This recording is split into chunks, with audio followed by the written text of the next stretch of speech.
Microsoft developed an AJAX library for the initial release of AJAX for ASP.NET Web Forms, which is generally called the Microsoft AJAX library. But you'll see it called other things, such as just the ASP.NET AJAX library and other variations on the name. The original version of the library supported both server-side AJAX, things like update panels and server controls, including the original release of the AJAX Control Toolkit and client-side AJAX. The latest incarnation of the library has support for all of these components, as well as a robust, yet relatively lightweight, general-purpose library to simplify client-side JavaScript programming. It's pure JavaScript and doesn't depend on any Microsoft technologies, so you can use it on any platform, in any browser, with any web server technology. It really is a pretty versatile kind of a tool. Now, the interesting thing about the AJAX library is that Microsoft developed it to make it easy to use and understand by ASP.NET developers. They really worked hard to make it feel and act like the .NET framework, within the constraints, of course, of JavaScript, so that coding with the library is really quite like writing C# or VB code against the .NET framework. It's really a pretty remarkable accomplishment. The library essentially makes JavaScript programming feel like the object-oriented programming that you find in other programming environments and languages, adding support for things like classes, namespaces, inheritance, interfaces, enumerations, and a form of reflection, as well as functions to support enhanced use of strings and arrays. Now, the minimized version of the library that ships with ASP.NET 4.0 and Visual Studio 2010 is a mere 98K, which means that they really packed an awful lot into some very, very efficient code. Now, the debug version, with white space and comments to make it human readable, weighs in at about 304K, but you shouldn't use that file on a production server. Now, the library itself consists of 3 different files. The core library itself is in Microsoft AJAX.js. This contains all the base support for all the client-side AJAX features in all types of ASP.NET applications. Then there's an additional support file called Microsoft MVC AJAX.js that provides extensions to the AJAX library in order to support MVC applications. And this supports MVC versions 1 and 2. MVC 3 completely redid this kind of support. It doesn't use the AJAX library at all anymore. And then the third file is Microsoft MVC Validation.js, which has support for client-side data validation. The ASP.NET 4.0 version of the AJAX Control Toolkit, which was initially released in May of 2010, has client-side versions of many of the server-side controls, even though the toolkit was originally developed as a set of server-side controls. You can use the client-side controls by including in your project the various JavaScript files that are required by each control. The controls themselves are built using the AJAX library as their base and provide really a great way to enhance a user interface without having to write all of the JavaScript code that would otherwise be necessary.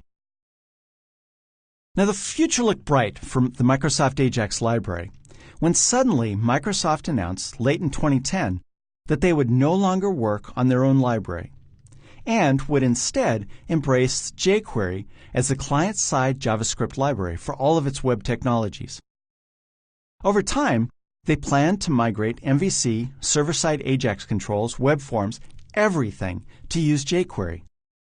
So today, if you want to use the Microsoft AJAX library, it's still available, but you have to download the Control Toolkit, because both the client and the server-side controls are tightly coupled to the library, and Microsoft has decided to use that as its delivery vehicle for the Microsoft library.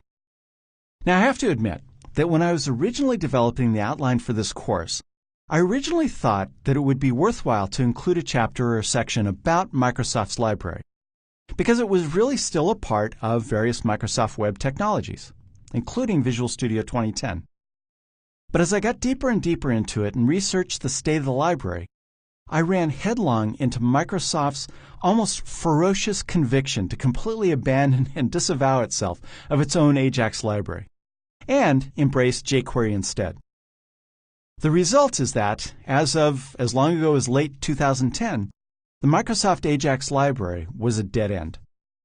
You shouldn't use it for any new projects, and any existing projects that use it, you should move over to jQuery as soon as possible when you do any kind of significant upgrades. The age of jQuery has officially begun, and it has Microsoft's blessing. So let's start now talking about jQuery and put the AJAX library to rest. jQuery is a third-party, open-source library that was originally developed by John Resig to be a lightweight JavaScript library.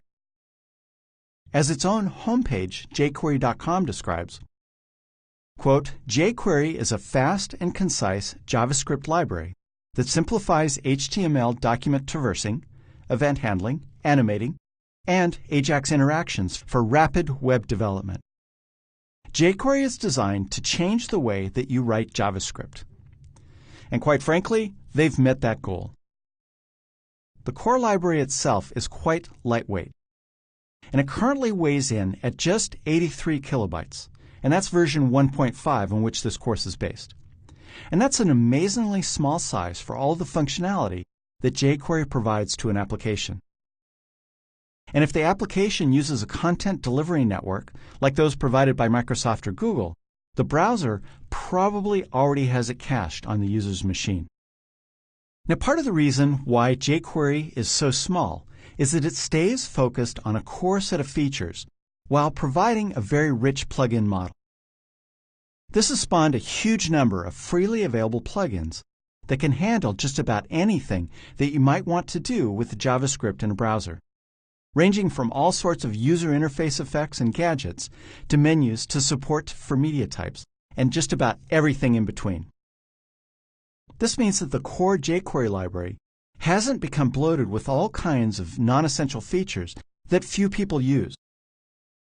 But on the other hand, if you need features that aren't supported in the core jQuery library, there's a pretty good chance that somebody has already created a plugin to provide what you need.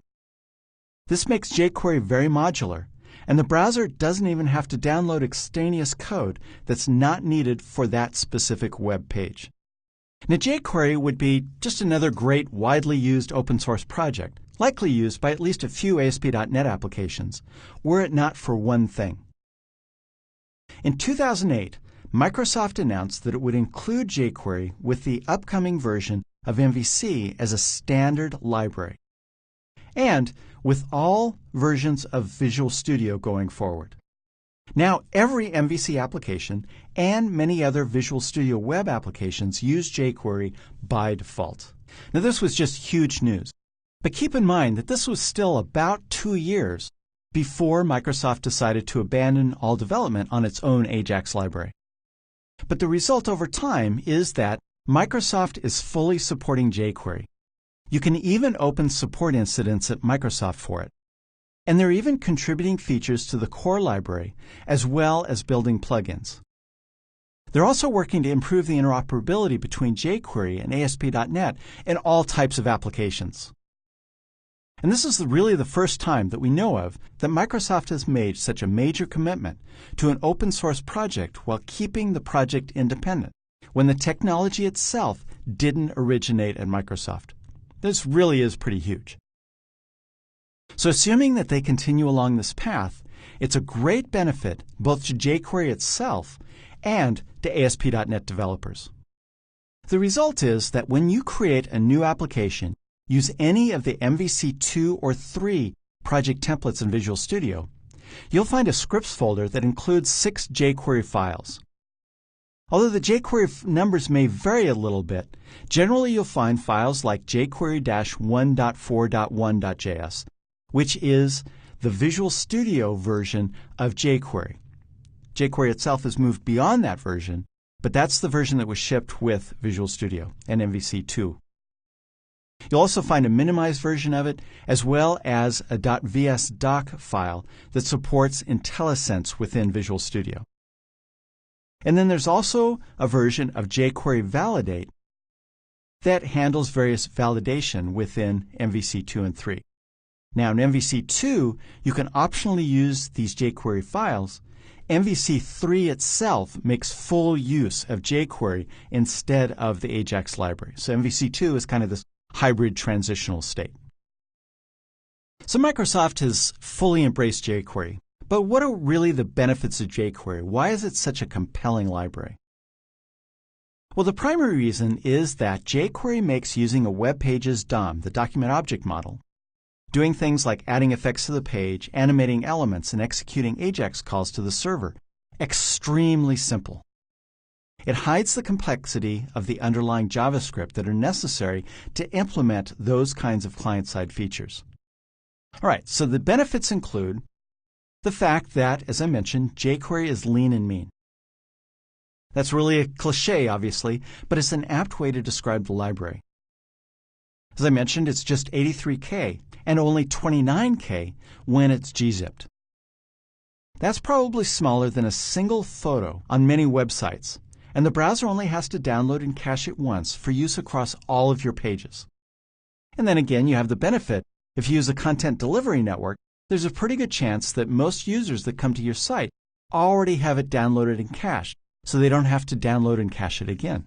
That just makes your site that much more performant. Probably one of the biggest benefits of jQuery, which is frankly a benefit that's shared with some other JavaScript libraries, is that it seamlessly handles cross-browser issues. Unfortunately, even in this day and age, JavaScript implementations differ amongst browsers to varying degrees, and it can cause a developer to prematurely and severely age to get everything working across browsers with JavaScript. The nice thing is, with jQuery, you can just relax. The authors of jQuery have done most of the cross-browser implementation work for you. It just works. Another benefit is that jQuery uses a simple, clean, and very powerful syntax that makes it easy to select the DOM elements on the page that you want to change with JavaScript and allow you to chain actions and effects together for very, very efficient code. It's quite common to replace a dozen or more lines of JavaScript with a single line of jQuery code. jQuery is built on standards. In particular, it uses the CSS cascading style sheets, CSS version 3 selector specifications for selecting elements, so that you don't have to learn a different syntax to use jQuery. This assumes, of course, that you're familiar with the CSS3 syntax. But don't worry about it if you're not, because in this course, you'll learn the basics about that selector syntax. Another benefit is that jQuery is highly extensible. The core jQuery library is kept tight and focused, as I discussed, which means that it keeps out non-essential features. So when you download the core library, you're getting the most important features. But if you need more, then you can extend jQuery using very simple and efficient support for plugins. And there's various other ways that you can extend jQuery. The nice thing is that there are both official jQuery plugins as well as literally thousands from third parties. Overall, this is a benefit because your page only needs to download the jQuery features and plugins that it uses. It's very modular. And anytime that you need a feature that's not included in the core jQuery library, there's a really good chance that somebody has already solved the problem for you. And you can find a list of all of these jQuery plugins at jQuery.com. There's some very nice support for finding and using all of these jQuery extensions. Another benefit is that jQuery supports building pages using what's called unobtrusive JavaScript. This is an approach to using JavaScript in web pages. Among other things, unobtrusive JavaScript is concerned with the separation of functionality between a web page's structure or its content and the presentation. The result of this is that it keeps nuggets of code out of the HTML. There's a clean separation between the content and the HTML markup and the behaviors that are implemented through JavaScript. So that means that you don't have event attributes in the HTML code, such as using the onClick attribute. Instead, you wire up event code in a script block, and you keep the behavior implemented in code separate from the structure of the page. That allows you to create pages that are much more efficient and much cleaner and much easier to maintain. jQuery also takes care of making things that are hard in JavaScript very easy in jQuery. So jQuery includes many utility functions to do things like trim strings, parse JSON data, check whether one DOM element is within another, is nested within another, and search array elements using a filter. Those are very common operations that you need to do in JavaScript, and jQuery has built-in support for those sorts of operations. A big benefit is that jQuery is one of the most widely used JavaScript libraries available, and it has support for some of the most heavily trafficked websites in the world. According to the jQuery.com website, sites like Google, Amazon, IBM, Microsoft of course, Twitter, Dell, CBS News, Bank of America, and many others use it on their websites. And it's in use in many open source projects, including Mozilla, .NET Nuke, and WordPress. The nice thing about such widespread use is that it ensures that jQuery is going to receive active development support for many years to come. And there's a vibrant user community that is formed around the library.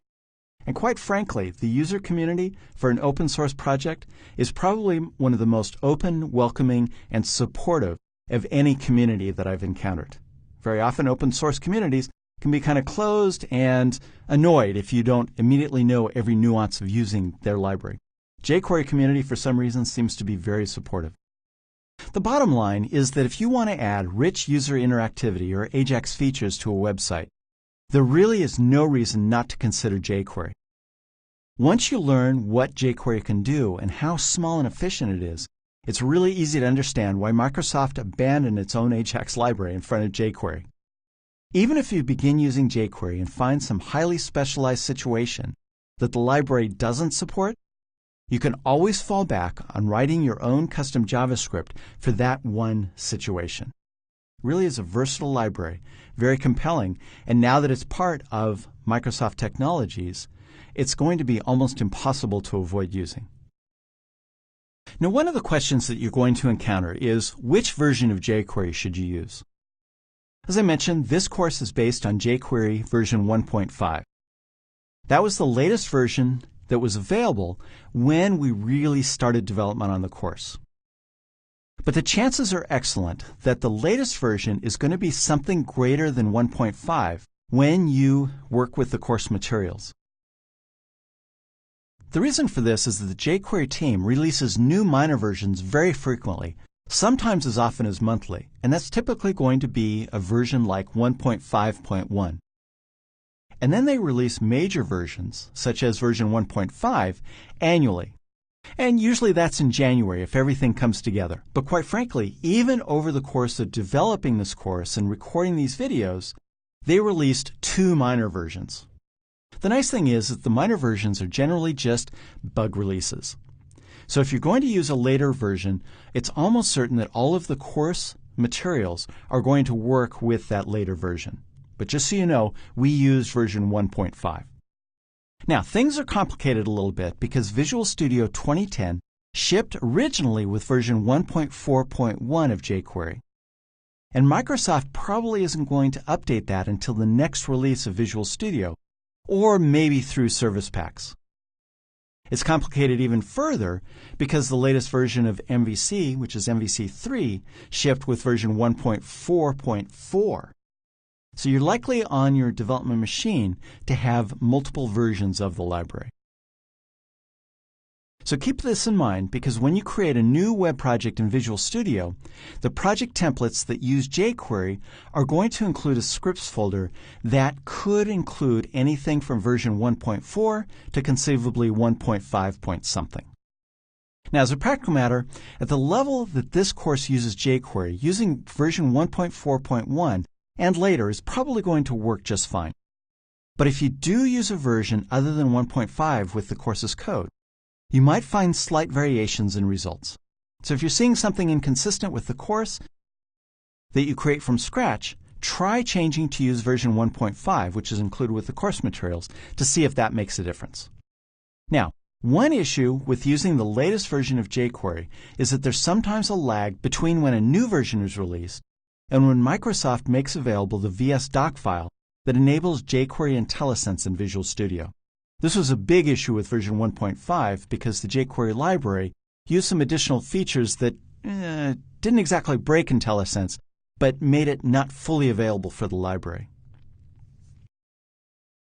The nice thing is that Damian Edwards, who's a program manager at Microsoft in the Web Platform and Tools team, makes available the VSDoc file generator utility that Microsoft itself uses to generate the VSDoc file.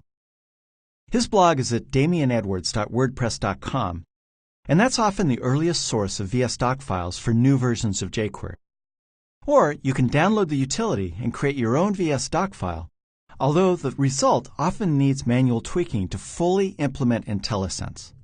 So most often, I just let Damian do the work and download the file.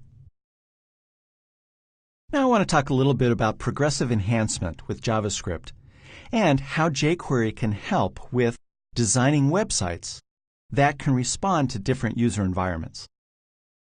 The reason is that one of the problems with using JavaScript as an integral part of a web page is that older versions of browsers that are still in use, as well as mobile editions of browsers on various other devices, don't support JavaScript. And even when they do, users often have scripting turned off for security reasons. In this day and age, that's a little bit misplaced. We've solved a lot of the security issues, but you definitely can't guarantee to a user that security isn't enhanced by turning off JavaScript. And that causes problems. So if your web pages have to support many browsers and a variety of users, the pages have to work in at least a minimal fashion when JavaScript is unavailable or turned off.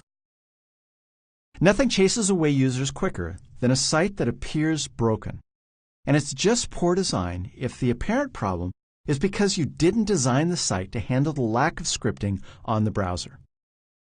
Historically, there have been two ways to handle the case where JavaScript doesn't execute in a browser.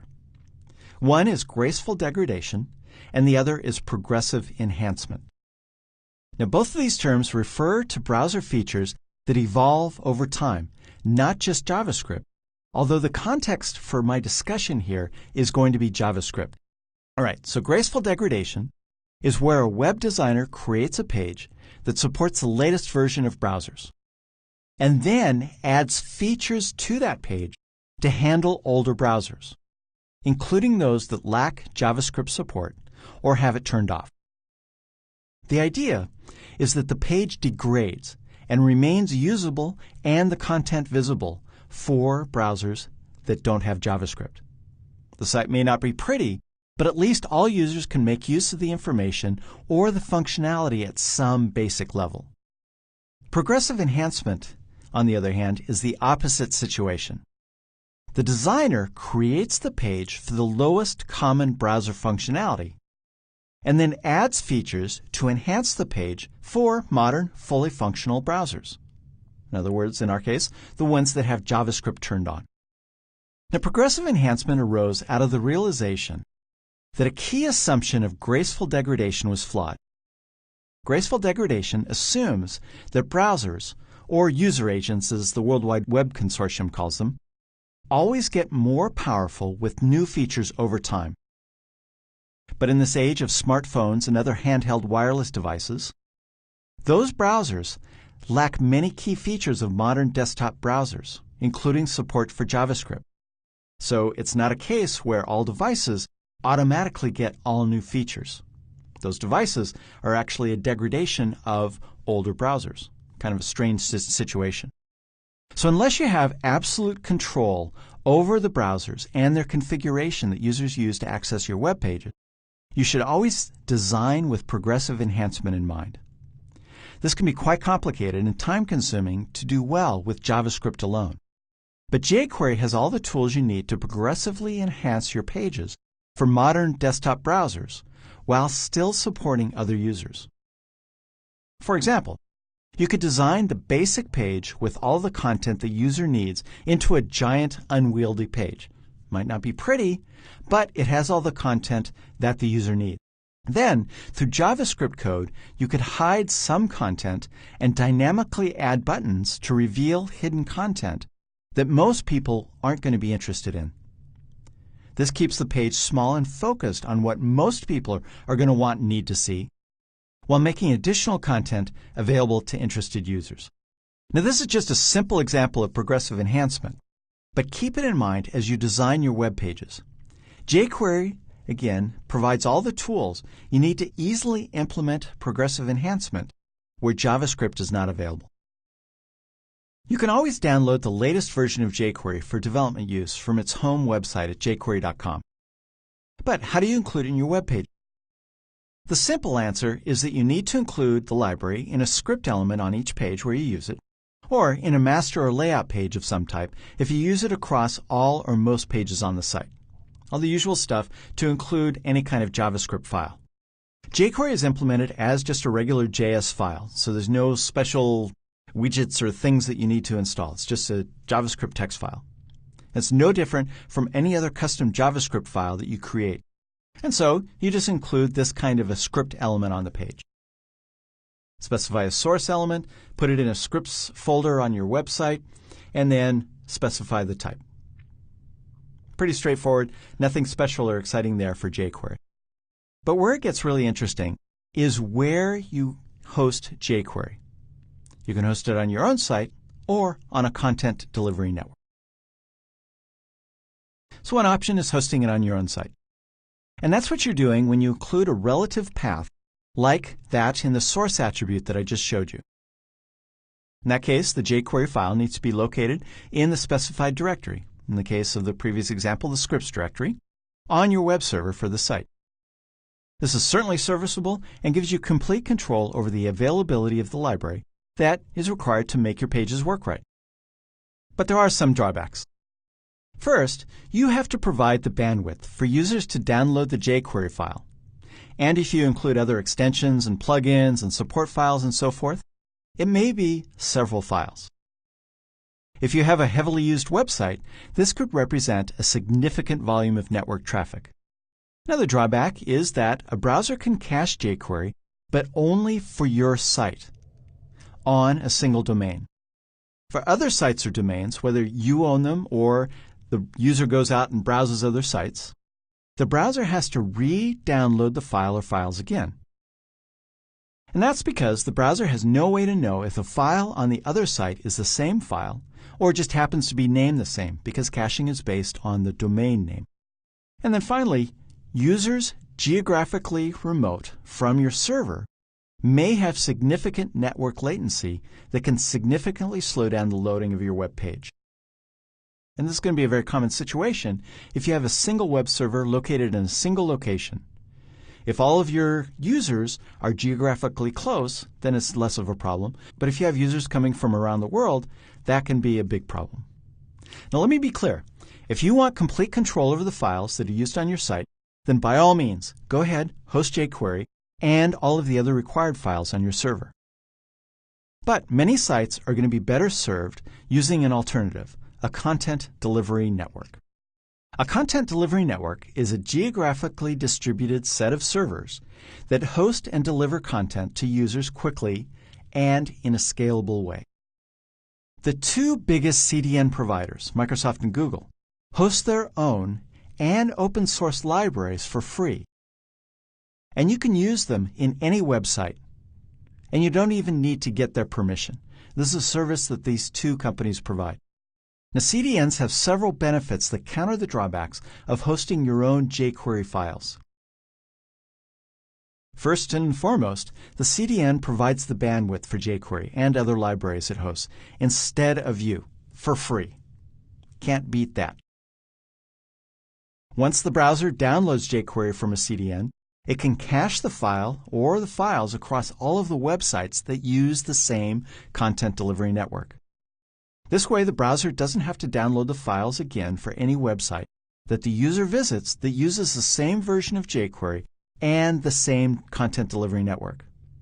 Instead, the browser grabs it from the local cache and your page loads dramatically faster, as does everybody else's. The servers in both Google's and Microsoft's networks are geographically dispersed, which dramatically reduces the network latency in getting the files to the website's users, no matter where in the world they are. The network just automatically directs the users to their closest server that has the files that they need. And best of all, you can take advantage of all of the work and money that Microsoft or Google invested in their own servers and network, and let them worry about keeping it all up and running. Both of the content delivery networks host both the latest and prior versions of jQuery and other libraries, so that you can use the latest versions or stick with an earlier version if your site requires it. Now, in order to use a content delivery network, you need to hook into the various ways that each network has to access the files.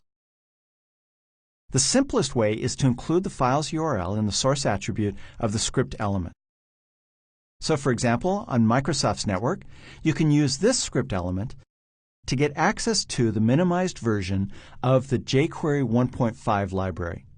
So you can just include the full URL there. And that hooks into the browser caching features that will require this browser on this particular user's machine to download that file just once. And then on Google, you can use this script element, just a different URL. The Google Content Delivery Network also lets you use a google.load call to access a library, and that offers some flexibility and better performance. But you'll definitely want to check out the documentation for both Microsoft's and Google's Content Delivery Network, because there's various features that you can take advantage of. It really is kind of rather sophisticated kind of feature that you can hook into. There is some variation in the files that the two networks host. Both of the networks host the core jQuery library and the jQuery UI, user interface plugin. Microsoft's network also hosts the jQuery validation, templates, and cycle plugins as well, in addition to some of its own libraries. Google, on the other hand, hosts a variety of other open source libraries in addition to its own libraries. So probably the primary factor that you're going to want to consider between using the two different content delivery networks is which hosts the files that you need. But you can always use both CDNs in a single website for different files if neither fully meets your needs. You have a lot of flexibility. And even if neither network hosts a particular plugin, then you can still host it on your own web server, at least until the networks get smart and host it themselves. Now, one potential drawback to the big CDNs is that they don't always upload the latest version of the libraries immediately upon release. But as a practical matter, by the time you've implemented the new version in your site and tested it, there's a pretty good chance that when you're ready to roll it out on your own web server, Google and/or Microsoft will have rolled out the new version. Most of the time, it seems like new versions are available within about a week of the release on the jQuery site. A couple times I've alluded to different versions of the jQuery library. If you go into jQuery.com to download the jQuery files, you'll find that you have two file options. And there's a capture of the download portion of jQuery.com. There's a production version and a development version of the core jQuery library. As you can see, the production version is a mere 29K, which is both minified and gzipped, and the development version is 207K. And this is the latest version. That's quite a variation in sizes. And the reason is because the production version is minified with all of the white space removed, and in this case gzipped, whereas the development version is uncompressed and has lots of white space and code. Now, if you want to, you can also download earlier versions of the jQuery library from the jQuery site. There's a link in another part of the page from which I took this little screen capture. So let's take a quick look at the differences between those two files. Here I have the two versions of the jQuery library opened up within Visual Studio, within the code editor. So this is the regular development version. Human readable, has some comments at the top, some links to various things. And you can scroll down, and even though it's fairly dense JavaScript, generally if you're familiar with JavaScript, you can make sense of all of this code. And as you can see all the way down, there's about 8,176 lines of code. But it's human readable. If you want to run a project within Visual Studio and debug the jQuery library or figure out what's going on, you can step into this code and make sense of it. The downside is that this is well over 200K worth of code, so you don't want to use this on a production server.